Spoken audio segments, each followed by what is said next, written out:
concluded that this was likely because most probably story has been Singing instead between 1964 and 66. These filed a tax return insisted that she made $92 in 1964, and in 1965 her income was just over $1,800. We also noticed that many people mentioned seeing her until sometime in the summer or fall of 1965. It seems also that she disappeared sometime during the summer of 65 or shortly thereafter. Police stopped getting their investigation. It's clear why police focused on the state. They spoke to many arrests, and it didn't seem to know anything. It appears that investigators never found Ray Brennan or spoke to him. But from the account of the police cousins, it sounds like Lou's grandfather did find Ray and interviewed Ray himself.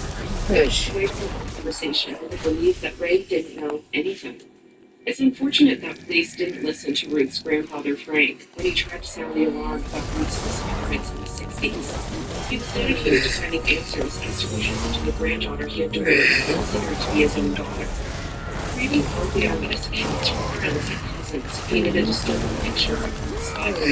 If she decided to leave, it was likely for someone else. We won't blame her. In fact, that sounds like it might be the best possible outcome.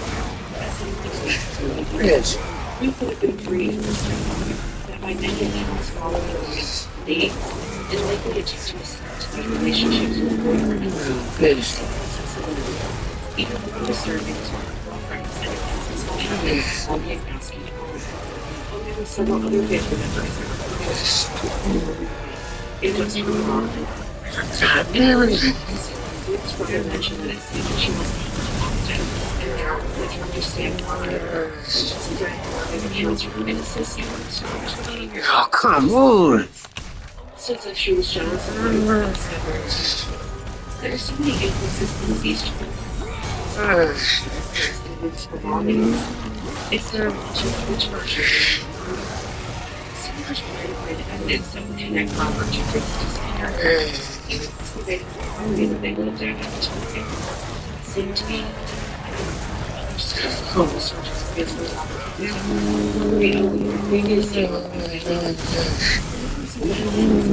locations. At the time, it seemed like finding that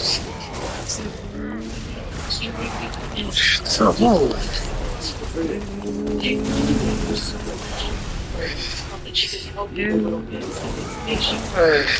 Probably get closer. She needed to distance herself. It's just like something was going on. And they can see how they're the same one.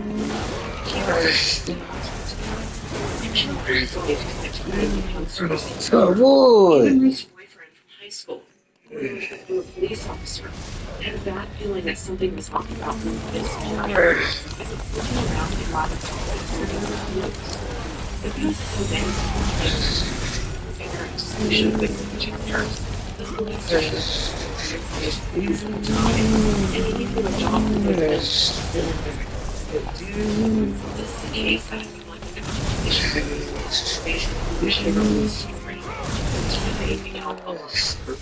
but instead seems to be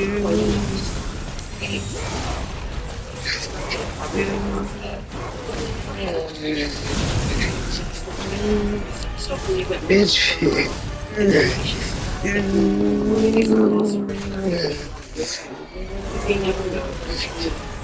if you have any information regarding the disappearance in Los Angeles, please do 262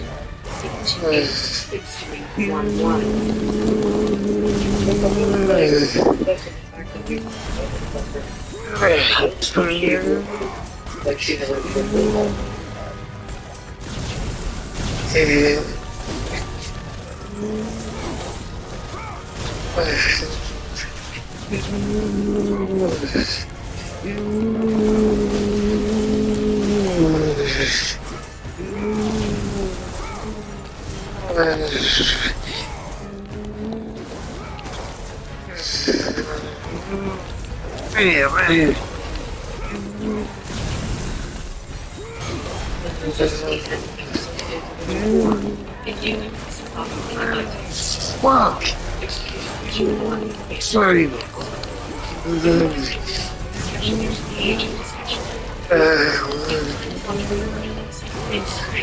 If you like our show, please subscribe.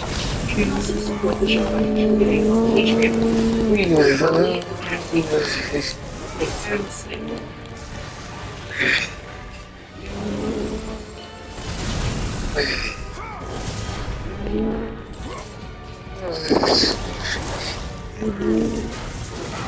Oh, yeah.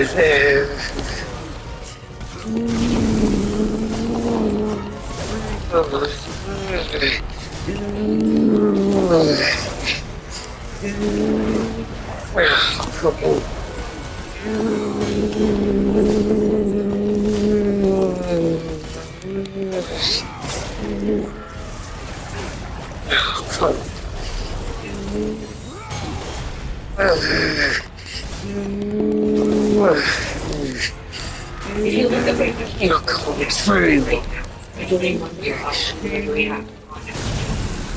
I'm number 3 in one read out.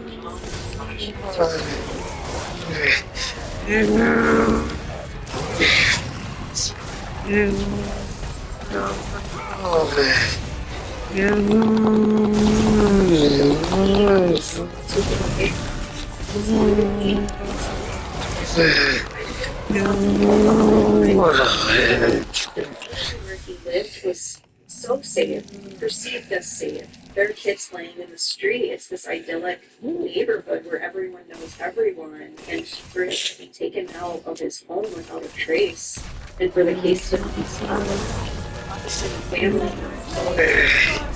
you want answers, or at least community was. The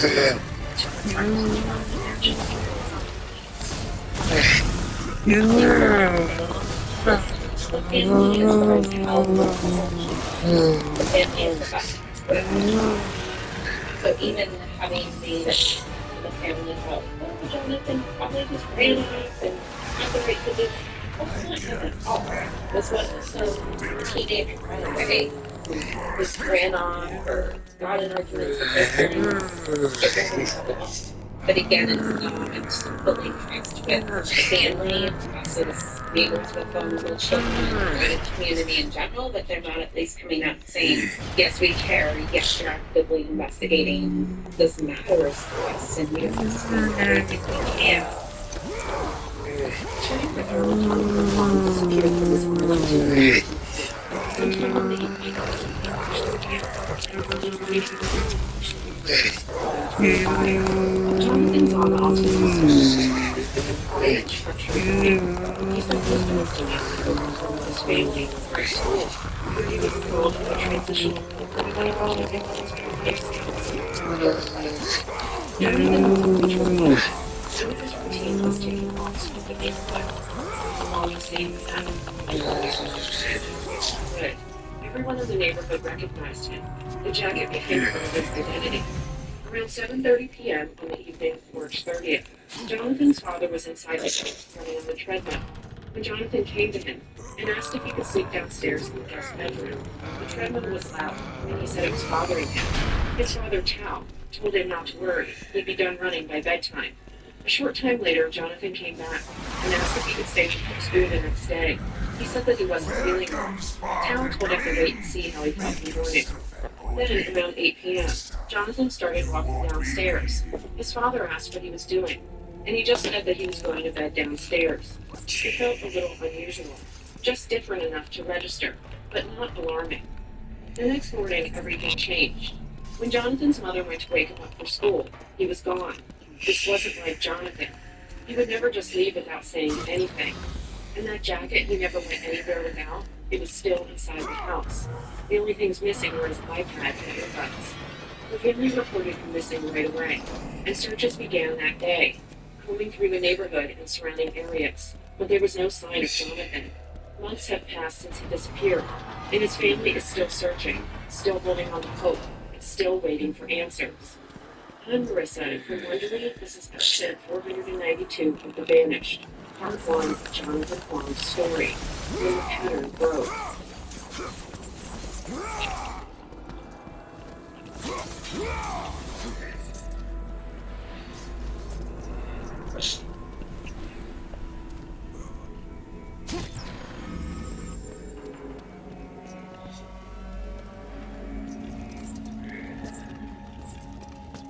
Parle tu français? Hablas español? Parle italiano? You can use Babel.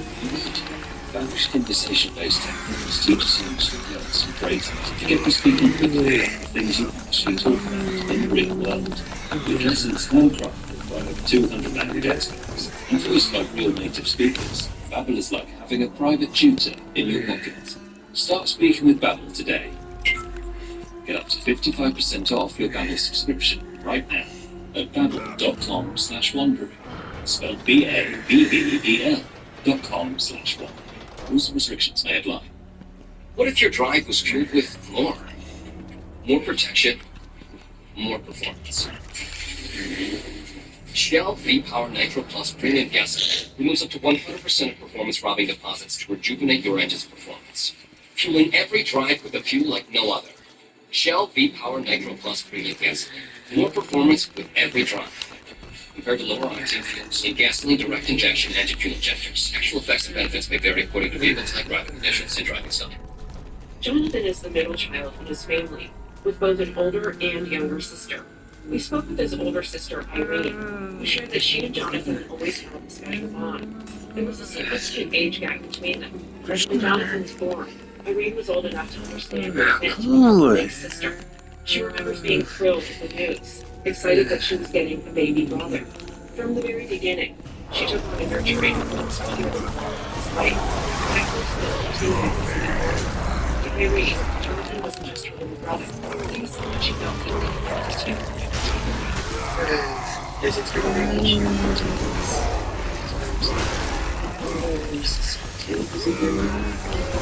I am so. was really excited.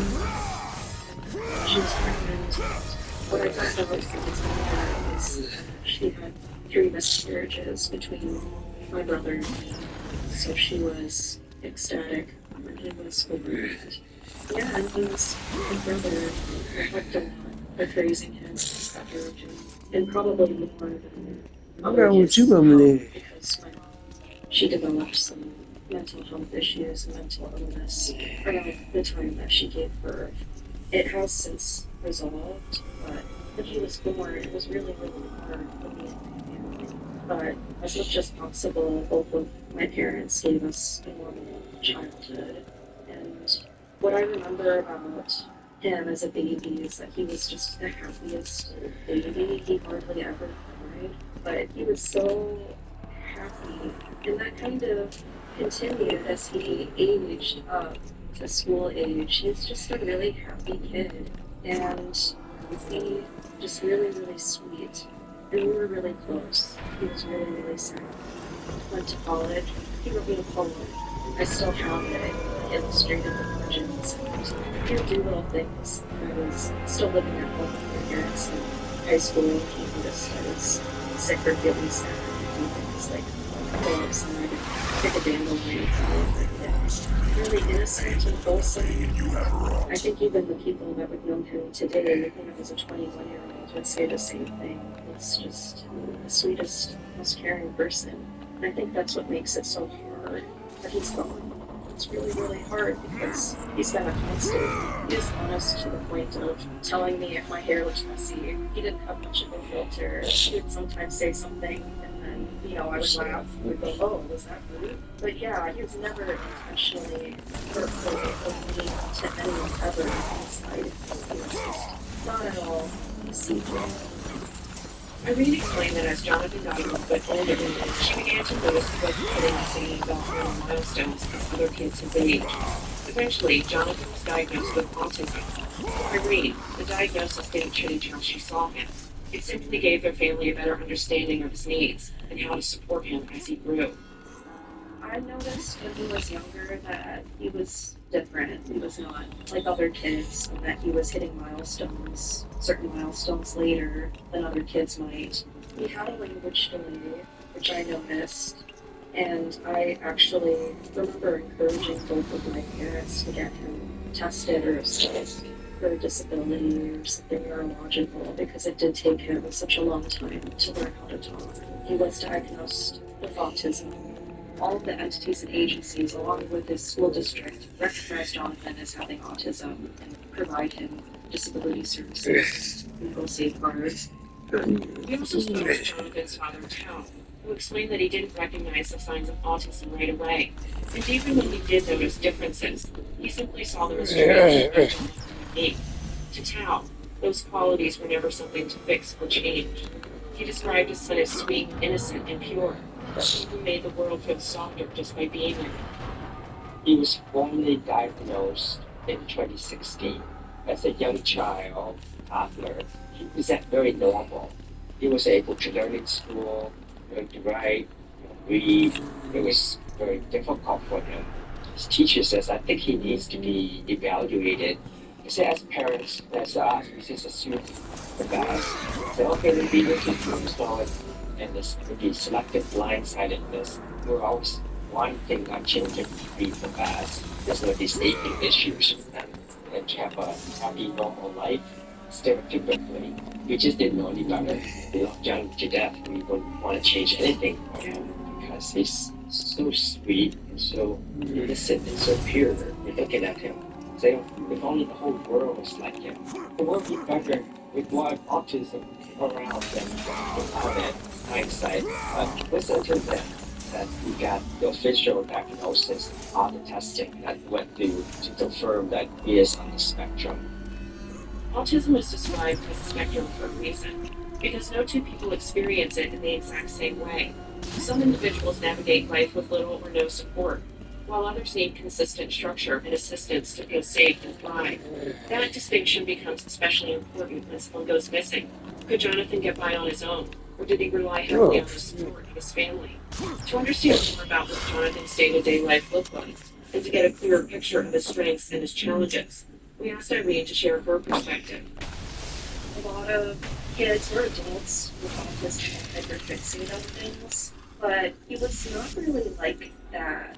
When I think of Jonathan, I think of food. He loved food, but could not cook. He didn't have the executive functioning to make a meal without assistance. He took a culinary class in high school, but if there's food in the fridge, he could heat it up. He was probably the most predictable person I have in my life. He had a set of sayings that he would say a lot. If I'd ask him questions, sometimes I would know what his response would be before he'd answer. It could be something like, oh, I don't remember right now, or I have to ask Mom. Let me think about it. One of his Jonathan catchphrases was, I'm grateful for what I have. If you got him a gift or you made a meal and he didn't like it, he would say, it's okay, or I'm grateful for what I have, instead of saying he didn't like it.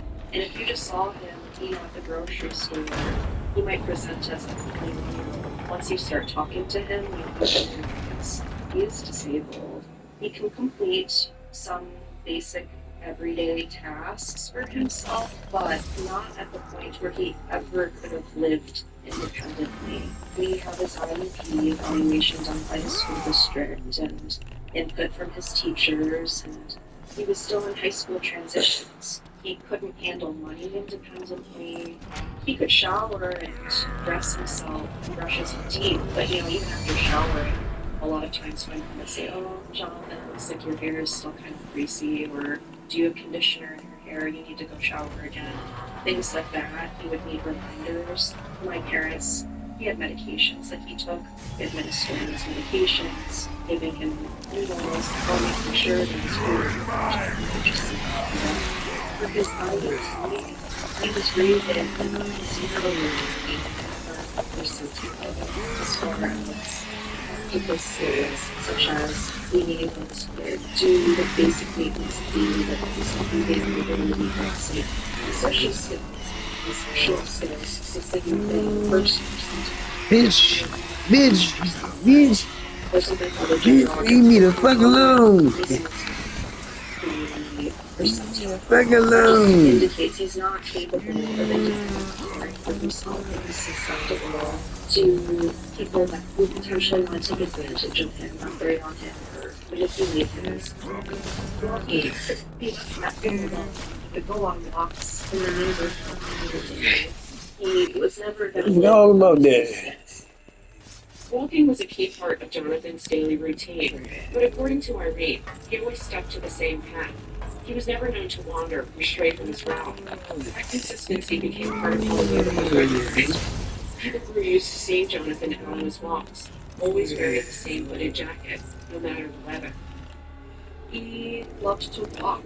Also, it was one of his sins, or when he was stressed, he would pace. He was really habitual about his walks. My parents were home, he always asked me order for me. And he would walk the same route every single day up to the school bus stop and back down. And even the neighbors knew him well enough to know exactly at what point he would cross the street and the cadence of his walk. He was just really, really routine and habitual about it. When we spoke to Town, he shared more about his son's routine from a father's perspective. He is a very quiet young man, very trusting and very respectful. He keeps to himself, but if someone come up to him and talk with him, he will engage. He responds on his verbal and he can communicate, but he doesn't initiate communication of his own unless he needs something. If he wants to go for a walk, like he used to do every day, then he would ask for permission. He doesn't do things on his own initiative unless someone gives him permission to do it. He has his set routine. He does the same thing every day. He gets up in the morning, at school, he'll get his jacket, his hat, and get his shoes, his favorite stuff that he wears. He grab his stuff and stand by the door, ready to go. Away you go. Right? And then when he comes home, put his things away and then grab his iPad or have to go ask for a snack and then go for his walk. But it's pretty much work on what he does on a day-to-day basis. He will spend time with his sister playing games on computer or playing games on his iPad. Turn. To our food area at home, he likes his Oh, own boy. station. That's my boy. Basically, it's the Really, community from our house to the stop sign is about a half mile back. That's food He race. doesn't do it 6 times a day.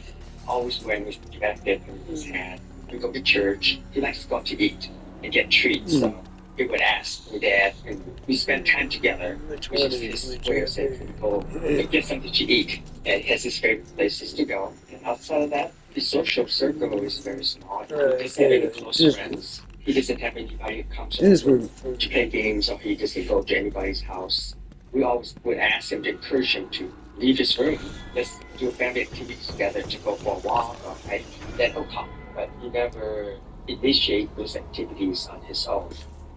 We also spoke with neighbors Natalie and Jerry, who said they got to know Jonathan slowly by noticing him during his walks. They'd see him passing by on his usual route, and over time, he became a familiar part of their daily lives. They live on kind of a cul-de-sac, and so you have to pass our house to get to their house. And so he would walk back and forth most days. Come on. Everybody knows him, but he would out to wave to us on occasion. We were one of the train points where it's passed on our driveway, and then he would go up the hill and then towards the bus stop area. But he would come into his right hand turn, he'd go up the hill. He came back, he would come down to his left hand turn on that short country and then walk on down. I mean, the routine is a big piece of us as neighbors. We know his routine. I think everybody in this neighborhood could tell you where he walked in front of his house, how many times, where they saw him, waved to him in a car. So it's not like he's an unknown person here. We've known him and the family since we moved in. It's not a stranger that we're predicting. It's somebody that we're fairly well. It's very well. And he never left that night, ever. He was always home before dark, always asked permission to come and go. We didn't talk about the jacket. Clearly, that's our first thing is he always has that jacket on. He'll put it on. It could be 95 degrees and he's got his coat. There's always the makeup. That's somebody attaches to that seems to be on the spectrum. His was a coat. That's what he walked with when I was work. And we saw him every day. We knew him from down the street because you could see his coat where he was. We could predict him here from him. Since Jonathan required overwhelming support from his family, they often had conversations about what his future might look like. These were decisions made around him or without him. They Hey, made what sure the fuck Jonathan ass was me part of wrong? these discussions, so his voice could be heard and his wishes respected. That was something me and my parents have talked about at length as he's gotten Hey, older. I'm going to the stage. We included him in those conversations too. Do you want to go live independently but with assistance or in a group home? And he was really adamant that he wanted to live at home forever. When he was 18 and he had his first high school graduation, he actually cried because, everyone in his class was moving away to college. And my dad's crying and he's going to have to move out.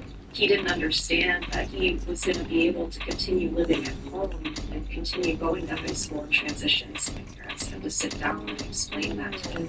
He didn't have to move out and that he could keep living at home. In the last year, he had revisited the conversation again, and he was again really insistent that he wanted to keep living at home. And in the past few months, he even asked my mom if he could stay in the high school transitions program when they were there, because I think probably the thought of such a disruptive change in his routine, being in high school and in transitions, and that being his everyday life, having that, I think that was a worry for him. In the past few months, I asked my mom if he could stay in transitions one more year. We were thinking about seeing if we could get he was always going to live at home with my parents. So I told my parents if there came a time where they were unable to care for him or something happened, that I would make sure that he was cared for.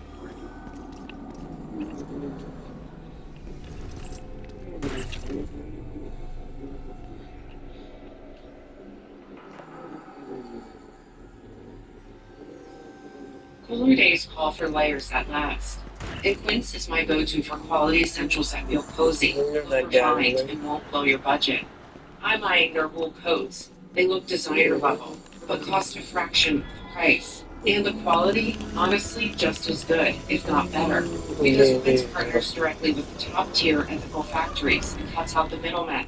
They deliver luxury quality pieces at half the price of similar brands. It's the kind of wardrobe upgrade that feels smart, stylish, and effortless.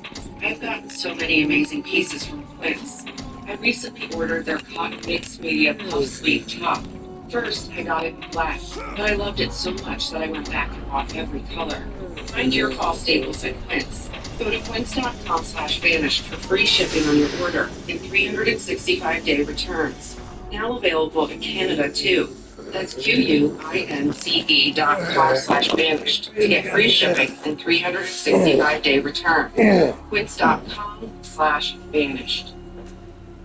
Did you know that parents rank teaching financial literacy as the toughest life skill? That's where Greenlight comes in, the debit card and money app made for families. With Greenlight, you can send money to kids quickly, set up chores, automate allowance, and track spending with real-time notifications. Kids learn how to earn, save, and spend responsibly, while parents have peace of mind knowing smart money habits are being built with guardrails in place. Try Greenlight risk-free today at greenlight.com/Wondery. That's greenlight.com/Wondery.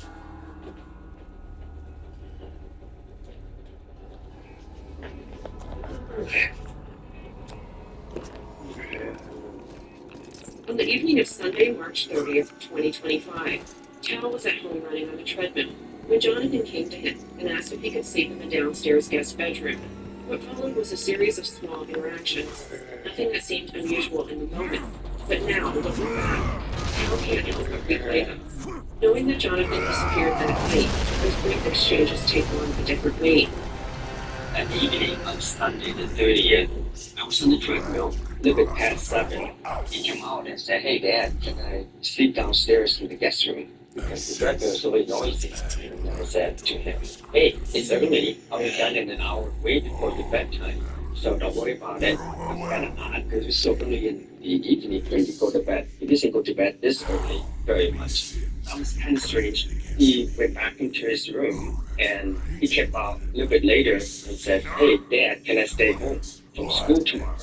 I said, "I don't feel well." And I said, "Okay, well, sleep on it and see how you feel on Monday morning. And after Mom, you don't feel well, then stay home." And then I say, "Before you go to bed, can you take Lady out?" He did. With his jacket on and his shoes on, and went back there and put his stuff away. He went back into his room shortly thereafter and looked up and he was walking downstairs. Yes, sir. The jacket. The jacket. He said downstairs. I didn't think much of it at the time. I just thought it was odd.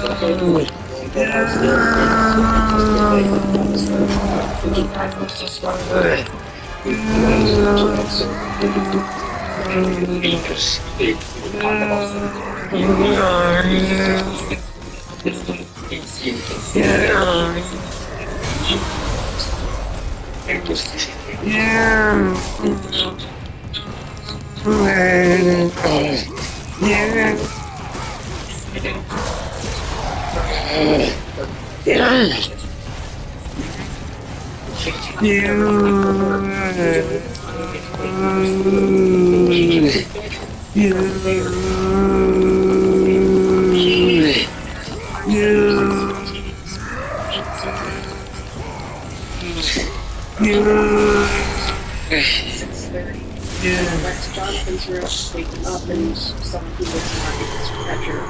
The bedroom door was open.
She told her family has been able to establish.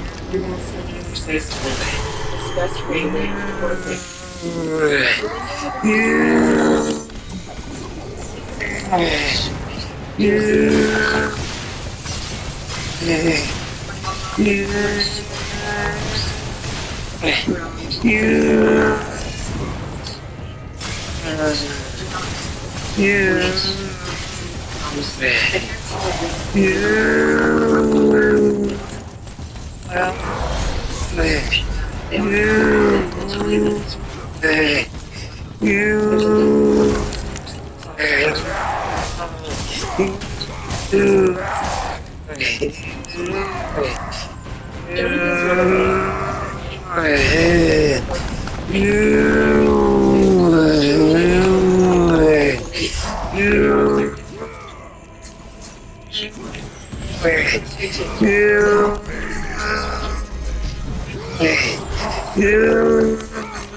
Bitch. The fact he was home, I automatically assumed He fucking. happened. I hope that wasn't the case, but it seemed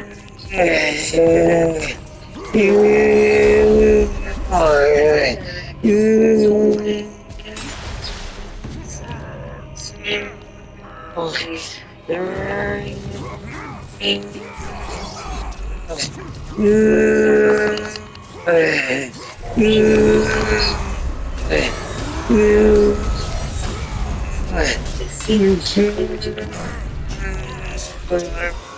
Wandered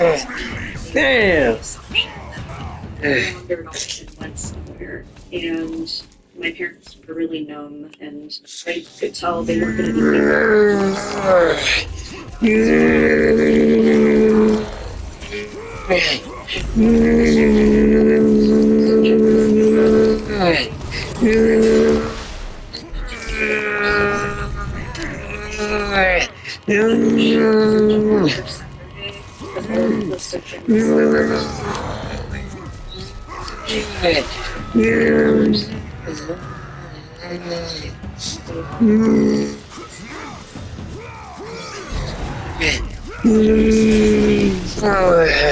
They were very. They were going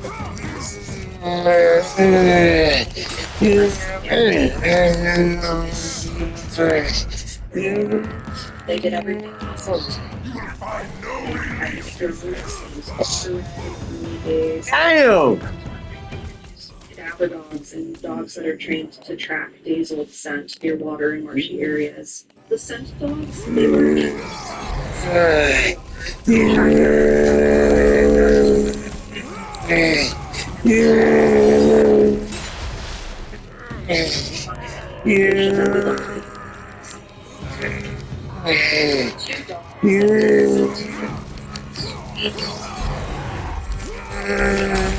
God damn.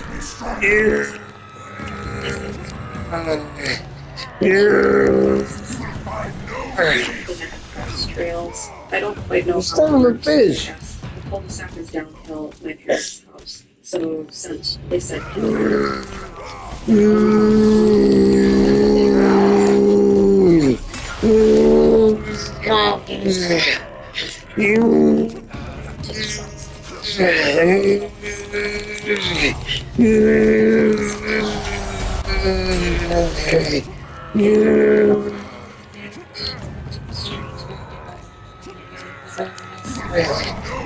didn't leave the door, he hadn't gone off pavement, and has not been seen by anyone since he disappeared, that he was taken in a vehicle. We just don't know who took him.